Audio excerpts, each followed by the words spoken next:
Bonjour à tous, ici Tristan de la chaîne CryptoRobot. On se retrouve aujourd'hui pour une nouvelle vidéo dans un contexte assez particulier.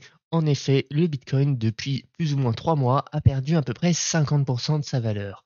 On va donc dans cette vidéo faire peut-être ce qu'il y a de plus important à faire en ce moment, planifier un plan. Pour moi, dans cette période actuellement, je ne vais pas, derrière le titre un peu aguicheur, je ne vais pas vraiment vous parler de est-ce qu'on est en bear market, en bull market ou quoi que ce soit, mais on va se poser et essayer de créer un plan ensemble pour être gagnant sur le long terme. Alors, avant toute chose, peut-être un détail important pour moi à expliquer, c'est la raison de la chute du Bitcoin, notamment récemment. En effet, on a pu voir passer beaucoup un peu de certaines news, etc., qui expliqueraient la chute du Bitcoin. Pour moi, il y a une raison principale, c'est la chute des actifs tech en général. Ici, on est par exemple sur le Nasdaq 100, donc le Nasdaq 100 qui représente les 100 plus grosses entreprises dans le milieu de la tech américaine. Et comme vous voyez, récemment, on est sur une très belle chute. En effet, on a perdu pas loin de 15% en à peine 2 semaines, je crois, hein, si on mesure exactement. Hop, voilà, on est sur exactement 14 barres. Donc en à peine 2 semaines, on a perdu moins 15% sur le Nasdaq qui forcément, vous le savez sûrement, a une énorme corrélation avec le Bitcoin, hein, qui est dans le milieu de la technologie plus ou moins. Et un détail aussi important dans cette vidéo, je vais pas mal parler du RSI, hein, qui est du coup un indicateur de momentum qui se représente des surachats et des surventes.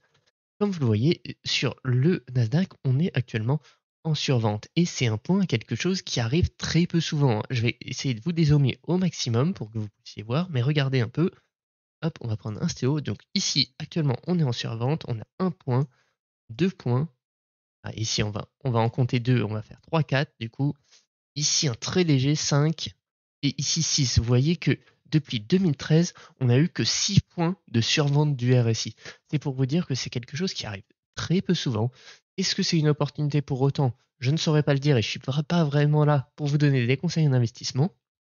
Mais c'est pour vous dire qu'on est actuellement sur un point bas de marché et en tout cas, cela ne devrait pas rester forcément dans la survente très très longtemps comme on le voit par le passé. Alors maintenant, on va reprendre sur notre ami le Bitcoin. Donc aujourd'hui, j'ai décidé de ne pas afficher les mèches pour changer un peu et pour prendre aussi un peu de recul et avoir moins de bruit. On va rester sur des courbes très classiques, plutôt long terme.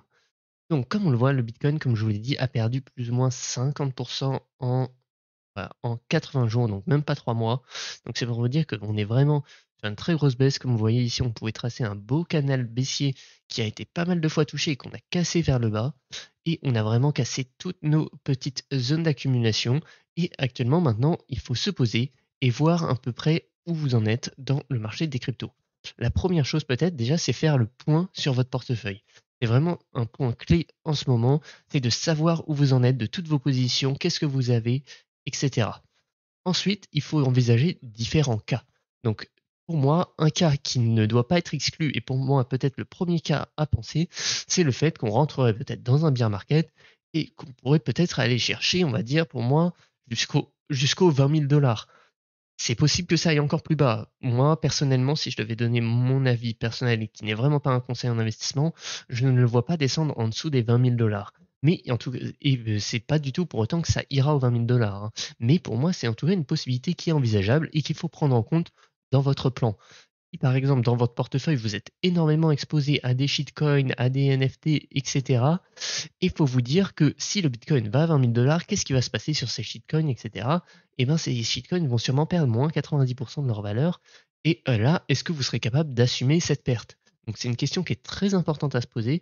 Et en fonction de votre exposition au marché en ce moment, si vous n'êtes pas à l'aise avec les pertes que vous venez déjà de réaliser et que vous avez déjà perdu beaucoup d'argent, c'est peut-être le moment de se désexposer un peu, même si on va le voir, pour moi, c'est pas forcément le meilleur moment pour vendre en ce moment, ça c'est sûr, hein. C'est plutôt des bons moments plutôt pour commencer à acheter.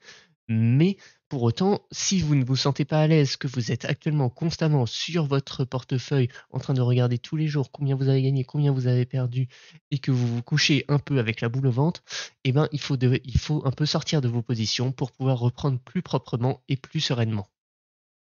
Ensuite, il faut forcément envisager le contraire, c'est-à-dire que actuellement, nous avons peut-être aussi trouvé notre point bas. C'est possible. Et dans le cas où vous êtes passé à 100% en stable, hein, c'est le cas peut-être de certaines personnes qui ont même un peu anticipé la baisse, etc., où vous êtes à plus de 50%, on va dire, en stablecoin, eh ben, quand est-ce que vous décidez d'acheter? Est-ce que c'est maintenant? Est-ce que si du coup on repart très fort et qu'on arrive aux 40 000, aux 50 000 dollars, est-ce que vous allez racheter à ce moment-là? Enfin, c'est pour vous dire là vraiment que la première chose à faire, c'est faire un plan en fonction des différentes solutions qui vont se passer actuellement. Ensuite, après ce petit plan que vous devez faire entre, justement, pour moi, les possibilités, c'est le Bitcoin descend, on est dans un bear market plus long terme et d'ici, j'en sais rien, 6 mois, le Bitcoin est à 20 000 dollars. Même si pour moi, ça reste quand même assez peu probable, mais c'est vraiment quelque chose qu'il faut envisager et même en dessous les 20 000 dollars, peut-être 10 000, 15 000, je ne sais pas. C'est quelque chose qui est possible, hein, si on enchaîne des bad news avec aucune force acheteuse et cetera, c'est quelque chose qui n'est pas impossible et qu'il faut pouvoir prendre en compte et il faut vous dire, bah, qu'est-ce qui se passe dans ce cas-là? Ensuite, qu'est-ce qui se passe si actuellement on a trouvé notre bottom? On remonte très vite. Si vous êtes exposé beaucoup au marché crypto, dans ce cas-là, pas de problème. Mais si vous êtes sorti énormément en stable, eh ben, quand est-ce que vous rachetez potentiellement? Est-ce que vous laissez faire le marché? Enfin, il y a des décisions en tout cas à prendre. Et ensuite, tout simplement, si aujourd'hui on rentre un peu dans une sorte de range avec des rebonds, et cetera, qu'est-ce qui vous fera dire que vous devez acheter maintenant du Bitcoin ou tout simplement vendre maintenant du Bitcoin? C'est vraiment des questions qu'il faut se poser et encore une fois, par rapport à tout votre portefeuille, faire la liste de tous les assets dont vous disposez et en fonction des différents cas, qu'est-ce que vous faites de cet asset? C'est vraiment une question clé. Ensuite, on va parler un peu de prix du Bitcoin. Donc, comme vous voyez, actuellement, on est autour des 35 000 dollars et on va encore une fois parler du RSI qui, pour moi, est très intéressant. Comme je vous ai montré sur le Nasdaq, sur le Bitcoin, le RSI en daily est aussi tombé en survente. On est actuellement aux alentours de 23 de RSI. Et comme vous voyez, pareil, si on dézoome un peu, hein, un RSI en survente en daily, ça arrive assez peu souvent sur le Bitcoin, hein. Si on devait compter, pareil, depuis fin 2017, c'est arrivé une fois, deux fois, trois fois, quatre fois et enfin 5 fois. Donc comme vous voyez, hein, alors je vais me décaler un peu pour que vous puissiez voir, mais le Bitcoin est tombé seulement 5 fois en survente de RSI depuis 2017. Et à chaque fois, c'était des points très intéressants quand même à acheter, hein. Si on regarde ici, ça a commencé à être un point assez intéressant pour bien prendre la hausse qui est arrivée. On a eu forcément le crash de mars qui était peut-être la plus belle opportunité de ces dernières années. On a ici un petit point bas, hop, qui a non plus pas fait des folies, mais qui était quand même un point intéressant à acheter au long terme. Et par contre, un point sur lequel je voulais un peu insister, c'était ce point-là de RSI. En effet, quand on regarde ici un peu le graphique, on est tombé en survente, plus ou moins ici. Qui, pour comparer un peu du coup à la position actuelle du Bitcoin, on est peut-être exactement à ce même point, c'est-à-dire que c'est un point qui est plutôt bas et qui peut être intéressant. Cependant, ce n'est pas du tout pour autant qu'on ne peut pas actuellement faire une chute encore de peut-être, voilà, là si on fait le calcul, on a derrière cette survente chuté de moins 50% encore, hein. C'est pour vous dire que c'est vraiment une possibilité qui est envisageable et le retour du coup par exemple aux 20 000 dollars, c'est quelque chose qui est envisageable. Mais cependant, est-ce que aujourd'hui ce n'est pas forcément un très bon point? Et ben ça, j'ai pas la réponse, mais en tout cas, ce que je peux vous dire, c'est que sur le long terme, quand même, acheter aujourd'hui, et ben c'est pas forcément une mauvaise idée, car comme vous voyez, les points bas de RSI sont assez peu fréquents. Et comme vous savez, ce qu'on dit à peu près souvent, c'est que des opportunités sur le marché, il y en a que une, deux, voire allez, on va dire 3 fois par an maximum, et il faut savoir les saisir. Et en ce moment, on est peut-être dans une de ces opportunités. Donc après, encore une fois, il faut avoir votre plan. Si vous vous dites: «Ah bah, actuellement, je suis dans une opportunité et il faut que j'achète», eh ben, d'accord, j'achète aujourd'hui, mais qu'est-ce qui se passe si le bitcoin va à 20 000 dollars ou à 15 000 dollars? Eh ben, si vous dites, si vous voulez acheter aujourd'hui et dire que si le bitcoin va à 20 000 dollars, ça veut dire que j'aurais trop perdu et ben je vends, eh ben, ce n'est pas forcément la bonne solution. Dans ce cas-là, il faut peut-être attendre un peu plus. Par contre, si vous êtes capable de vous dire qu'aujourd'hui j'achète, si le bitcoin va à 30 000 dollars, je rachète, si le bitcoin va à 25 000 dollars, je rachète, etc. Là, dans ce cas-là, ça peut être une très bonne opportunité d'acheter aujourd'hui. Attention cependant, aujourd'hui, il n'y a vraiment aucun signe de retournement et le marché peut très bien baisser, au moins par exemple jusqu'aux 30 000, aller rechercher notre petite zone noire qu'on peut retrouver ici, là, qui a pas mal de fois arrêté les cours. Aussi, un autre point sur lequel je voulais vous montrer qui est assez marrant et qui peut-être pour moi sera peut-être une de mes conditions de rachat de Bitcoin et sur le marché crypto en général qui me ferait repartir un peu à la hausse, c'est cette petite droite de tendance du RSI. En effet, on avait pas mal analysé précédemment la droite de tendance du RSI qui est partie du 11 janvier 2021 et dont on est sorti le 25 juillet avec des belles divergences, etc. Et pour moi, actuellement, on est à peu près dans le même scénario. C'est-à-dire que là, vraiment, cette droite de tendance sur le RSI a vraiment été pratiquement magique. Vous voyez que dès qu'on a cassé cette droite de tendance, c'est ici, à peu près, on a pratiquement trouvé notre point bas de marché et on a pu acheter du Bitcoin pour des objectifs vraiment très bons. Et si on compare un peu à actuellement, la courbe est un peu moins longue, mais la droite de tendance, pardon, mais on est exactement dans le même cas, c'est-à-dire un RSI qui est baissier avec il y a eu une petite divergence sur ces 2 points hauts de marché. Hop. Et actuellement, on est toujours sous cette courbe en train de la retaper à chaque fois. Et peut-être que la cassure de ce RSI sera une très bonne opportunité d'achat pour le long terme et un signe de retournement. Car acheter un couteau qui tombe, je vous le rappelle, c'est très dangereux. Donc acheter un couteau qui tombe, c'est l'expression pour dire que acheter quand on est en pleine baisse, eh ben, c'est très dangereux car le couteau va sûrement continuer à tomber. Et c'est le plus gros risque. Et c'est pourquoi pour moi, si je devais me positionner, j'attendrais un signe de retournement qui est pour moi, par exemple, ce signe-là, un très bon signe. Vous pouvez également, si vous avez vu notre vidéo sur les volumes anomalies, attendre un signe de retournement grâce au volume, hein. Comme vous le voyez, on a depuis ce top de marché eu aucune bougie verte de volume, c'est-à-dire une bougie à la fois haussière avec beaucoup de volume.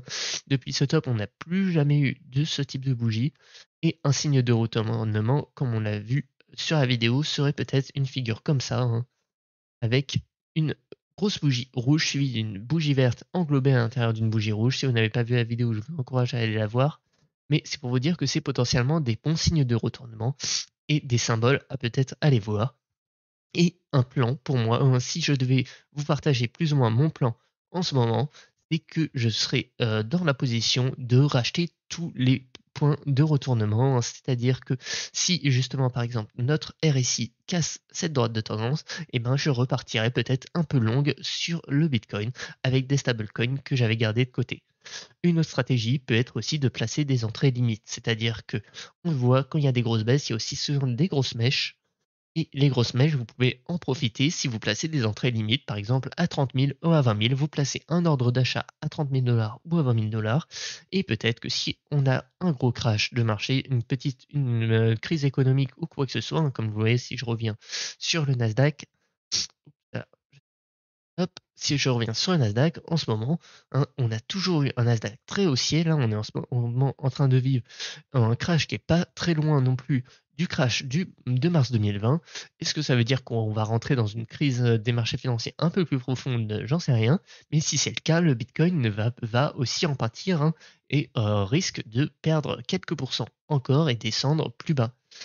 Un point qui empêche trop le Bitcoin de descendre, c'est le prix d'achat moyen des Bitcoins par les institutionnels. En effet, on a des sociétés comme MicroStrategy ou Tesla qui ont acheté beaucoup de Bitcoin pour leur trésorerie. Ces sociétés l'ont acheté, on va dire, plus ou moins autour de 30 000 dollars. Et donc, peut-être qu'elles défendront ce prix. C'est aussi une statistique à avoir. Mais si je devais vraiment résumer cette vidéo, c'est ayez un plan.